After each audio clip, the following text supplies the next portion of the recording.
Welcome back. The National Sports Academy has been outlined as an institution looking to provide boarding and schooling to St. Lucia's elite athletes. Spokesperson for the St. Lucia Labour Party Investment, Tourism, Commerce, Dr. Ernest Hilaire says, with plans set to begin soon by the Alan Shastney-led administration on the National Sports Academy, enough information, he says, still has not been provided to the general public. I would love to read a concept paper on exactly what they're doing, because the impression I'm getting, and again, I cannot see why the government will not present a concept paper on what they're about to do. I mean, I think it's arrogant, it's disrespectful, but people need to know what exactly is that, because you're closing down the Grosley Secondary School as a secondary school from what I understand. So the students who are there will be sent to other schools, and no new students will come in there. The impression I also get is that it will be a school where our elite young athletes will be there full-time boarding as well as schooling. Now, let's think about that. So if your child is at convent and your child is the best sprinter in St. Lucia, is that child supposed to leave the convent and then come to stay at that school? Well, my daughter is at a convent. She's not going to leave that school and move to that school. What I wanted to do is to stay at the convent where she gets the best academic education, but I also want the convent to have a better sports program. Hilaire drove home the point by highlighting the issues this may pose for elite athletes in the south of the island as well. He stands behind the notion and overall improvement of all sports programs within all secondary schools on island would be a better route, in addition to developing an elite athlete academy. I think though, we need to have an elite sports academy in St. Lucia. We need it. We need to have a place where, our elite young athletes can go, have camps, have specialized camps. So you might have specialized fitness camps, specialized technical development camps. You can have specialized camps. They can spend weekends there. During the summer, they can spend extended periods there. Lead up to tournaments, lead up to Pan Am Games, lead up to Carifta Games, they can go and spend concentrated time there and prepare for tournaments. We need to have an elite academy in St. Lucia, but I don't know we need a full-time secondary boarding facility in St. Lucia. He notes the culture of boarding schools is one not currently present on island, which in itself, he says, will pose a level of difficulty with getting parents to entrust their children to the care of the state. The newly appointed Chief Executive Officer for Events St. Lucia, Lorraine Sidoni, has taken her place at the helm of leadership for St. Lucia's National Events Organization. Sidoni has been endorsed by Chairperson of Events Company St. Lucia, Agnes Francis, who praised her as the perfect fit for the position, highlighting Sidoni's 20 years of experience. Out of 20 suitable applicants and several interviews, Mrs. Sidoni presented the best combination of skills, experience, and capabilities required for the position, including strategic planning, financial management, marketing, event planning and management, managing staff, and experience working with corporate boards. Not only does Sidoni have the required technical competence to do the job, her humane nature, coupled with her interpersonal skills, these we see as key ingredients for leading an internal team and external stakeholders to deliver a high-quality standard of production. These placed her above all candidates. Francis affirmed the Board of Events St. Lucia has 100% confidence in Sidoni's ability to produce high-quality events.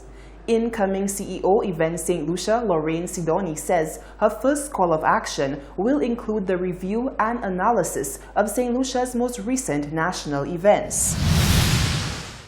We're presently engaged in post-mortem meetings with our partners for Carnival. So what we're trying to do is document and record what was a success, what needs improving on, so that we can have this information in terms of planning for next year's own. Another priority is obviously getting the roots and soul to a level where it's very high production. So that is a big priority for us, the Roots and Soul Music Festival, I keep saying festival. And of course, as much as we focus in on the events that have to happen this year, we've already started planning and discussing the events that take place next year. Because, you know, the Events in Lucia company is responsible for not just Roots and Soul, but jazz. We have Carnival, we have Independence and National Day activities, and Arts and Heritage Month. So it's a full calendar of activities, and getting those up to the highest standard is our priority. Sidoni's academic background includes a Bachelor's of Science degree from the University of West Indies and an MBA from Henley Management College. She asserts her experience, training, and educational background will be put to good use to improve upon Events St. Lucia's productions. Looking to improve public health and access to health service, St. Lucia has joined the Interreg Caraibes CARES project, which has a mandate of implementing a common governance of interregional agreement between OECS member states and French territories. The Interreg CARES project is one of the key instruments of cooperation across borders, with an aim to tackle common problems, find and share solutions within the field of health and wellness. St. Lucia has taken the step to join the Interreg Caraibes CARES project. Medical Health Officer Dr. Sharon Belmar George emphasizes the areas within the health sector which will be developed as a result of this partnership. The overall process will facilitate the development of care services, the improvement of health surveillance and emergency response with the sharing of human resources among the partner countries. One of the important care channels includes strengthening our oncology program here in St. Lucia. We received a visit from a team of French specialists from Martinique and France during the period of July 4th and 5th. And it was to facilitate an important part of our oncology program, which is genetic counseling services.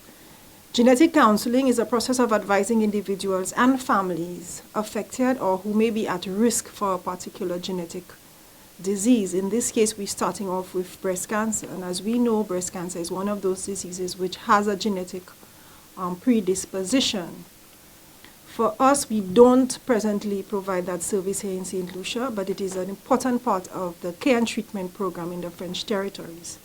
During the visit, Belmar George says the medical team visited the island's health facilities, including St. Jude Hospital, the National Hospital, and the Crozile Polyclinic. They also did training for our nurses in genetic counseling, and they also met with our teams both at the Victoria Hospital and the Tapia Hospital to facilitate the setup of this new service.